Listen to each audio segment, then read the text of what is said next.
Hello students, आज हम बताने वाले हैं आपको कि CUET PG जिसमें कि DU LLB और BHU LLB में आप एडमिशन ले सकते हैं CUET PG के थ्रू, जो कि अब बहुत ही ज़्यादा इम्पोर्टेंट हो चुका है CUET PG, जिससे कि आप DU में एडमिशन ले सकते हैं, LLB कर सकते हैं, BHU में एडमिशन लेके LLB कर सकते हैं। तो मैं बताऊंगा कि उसके लिए अब जो है टाइम जो है बहुत कम बचा हुआ है। अगर आप सीरियसली उसके लिए उसमें एडमिशन लेना चाहते हैं, DU में LLB करना चाहते हैं या फिर BHU में एडमिशन लेके LLB करना चाहते हैं, तो CUET का एग्ज़ाम तो आपको देना ही पड़ेगा। अब ये एग्ज़ाम जो है, आप सबको पता है कि एग्ज़ाम जो है वो मार्च में है। एग्ज़ाम मार्च में है, 11 से लेकर 28 मार्च के बीच में ये एग्ज़ाम हो जाएगा, यानी 15 से 20 मार्च के बीच में आपका LLB वाला एग्ज़ाम हो जाएगा। ठीक है, तो इसके लिए मैं आपको बताऊं कि सिलेबस क्या क्या रहने वाला है और किस तरह से आपको तैयारी करनी है ताकि आप एक सीट अपनी सिक्योर कर पाएँ। ठीक है, देखिए जो CUET PG का पेपर होने वाला है, ये इसका कोड जो था लास्ट टाइम, जो कोड था इसका COQP11, और उसके अंदर जो सिलेबस था वो इस टाइप का था, और हर बार अब यही सिलेबस रहने वाला है, क्योंकि इससे पहले भी जो था वो सिलेबस यही था। नंबर ऑफ़ क्वेश्चन थोड़ा प्लस माइनस इधर उधर हो सकते हैं, बट मैं आपको एकदम कंप्लीट स्ट्रेटेजी बताऊंगा किस तरह से आपको तैयारी करनी चाहिए ताकि आप अपनी सीट कंफर्म कर सकें। देखिए, आपको सबसे पहले अपनी मैथ को थोड़ा सा, बेसिक मैथ को आपको स्ट्रॉन्ग करना पड़ेगा। ठीक है, बेसिक मैथ पे लग जाइए, कोई अच्छी सी बुक देख लीजिए, और अगर आपको हमसे भी कोई हेल्प चाहिए तो हमसे भी आप हेल्प ले सकते हैं। ठीक है, आप एक अच्छी सी बुक लेकर के उससे प्रिपरेशन स्टार्ट कर सकते हैं। ठीक है, बेसिक मैथ के लिए, जैसे कि आप टाइम एंड वर्क हो गया, एवरेज हो गया, बेसिक कैलकुलेशन हो गया, कैलकुलेशन को फास्ट कीजिए ताकि टाइम कम लगे आपको सॉल्व करने में। ठीक है, उसके बाद आप देखिए लॉजिकल रीजनिंग के क्वेश्चन आते हैं। मैथ का और लॉजिकल रीजनिंग अगर आपने अच्छे से कर लिया तो आपके सिलेक्शन के चांसेस बहुत अच्छे से हो जाएंगे। इस बार ऐसा ही हुआ था।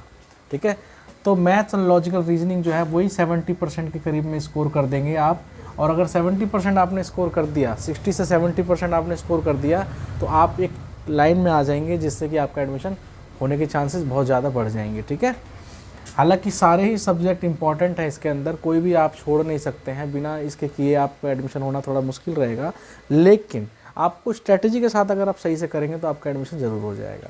ठीक है, तो आप मैथ पढ़िए, मैथ पे फोकस कीजिए, अभी से ही लग जाइए। मार्च में केवल आपको मुश्किल से बहुत कम समय बचा हुआ है आपके पास।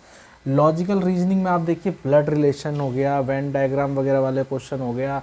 ठीक है, और कोडिंग डिकोडिंग हो गई, इस तरह की कोडिंग डिकोडिंग यानी नंबर अल्फ़ाबेटिकल सीरीज़ वाले क्वेश्चन हो गए। बहुत सारे ऐसे क्वेश्चंस हैं जो लॉजिकल रीजनिंग में आते हैं। ठीक है, उसको आप अभी से लगाने स्टार्ट कर सकते हैं। ठीक है, और देखिए आप कंप्यूटर का भी क्वेश्चन, कम से कम 10 से 12 क्वेश्चन कंप्यूटर के आपको आने ही आने हैं। 10 से 12 क्वेश्चन बेसिक कंप्यूटर के आपसे पूछे जाएंगे, तो प्लीज़ आप बेसिक कंप्यूटर को थोड़ा सा अपना अच्छे से प्रिपेयर कर लीजिए ताकि 10 से 12 क्वेश्चन वो आपके छूटे नहीं। ठीक है, फिर उसके बाद आप देखिए GK GS में आपको क्या क्या पढ़ना है। GK GS में आपको एक तो सबसे पहले करंट अफेयर भी आपको पढ़ना होगा। करंट अफेयर भी पूछे जा सकते हैं, साल भर के करंट अफेयर पूछे जा सकते हैं कि भाई इस साल जो था 2023 के जनवरी से लेके अब तक का 2023 पूरा कवर कर लीजिए। ठीक है, तो उसमें आप करंट अफेयर आपका पूरा हो जाएगा। ठीक है, मैगज़ीन वगैरह लीजिए, बहुत सारे मैगज़ीन्स वगैरह मिलते हैं, उन सब मंथली मैगज़ीन्स होती हैं, उसको आप पढ़िए अच्छे तरीके से, और न्यूज़ वगैरह देखिए। ठीक है, तो बहुत सारी चीज़ें आपकी क्लियर हो जाएंगी उससे। उसके बाद आप देखिए हिस्ट्री पढ़िए, थोड़ा पॉलिटिकल साइंस पढ़िए। ठीक है, ज्योग्राफी पढ़िए। ठीक है, और साइंस भी थोड़ी, एक क्वेश्चन साइंस का भी पूछ लिया गया था इस बार। साइंस भी 1-2 क्वेश्चन पूछा, अगर वो नहीं भी पढ़ते हैं साइंस तो कोई दिक्कत वाली बात नहीं है, लेकिन आपको पॉलिटिकल साइंस ज़रूर पढ़नी चाहिए, और हिस्ट्री भी थोड़ा पढ़ लीजिए। पॉलिटिकल साइंस में आप सबसे ज़्यादा क्या पढ़ सकते हैं, कॉन्स्टिट्यूशन पढ़ सकते हैं, क्योंकि आर्टिकल डायरेक्टली पूछ सकता है पेपर में। ठीक है, और कॉन्स्टिट्यूशन, अब लॉ का जो टॉपिक होता है, पेपर जो होता है, उसमें पॉलिटिकल साइंस जो एंट्रेंस होता है उसमें पॉलिटिकल साइंस बहुत इंपॉर्टेंस रोल प्ले करता है। ठीक है, तो देखिए जो पेपर होता है पूरा, वो होता है 400 मार्क्स का होता है पेपर। पूरा पेपर होता है 400 मार्क्स का होता है, और क्वेश्चन होते हैं ओनली 100, और टाइम मिलता है आपको 2 आवर।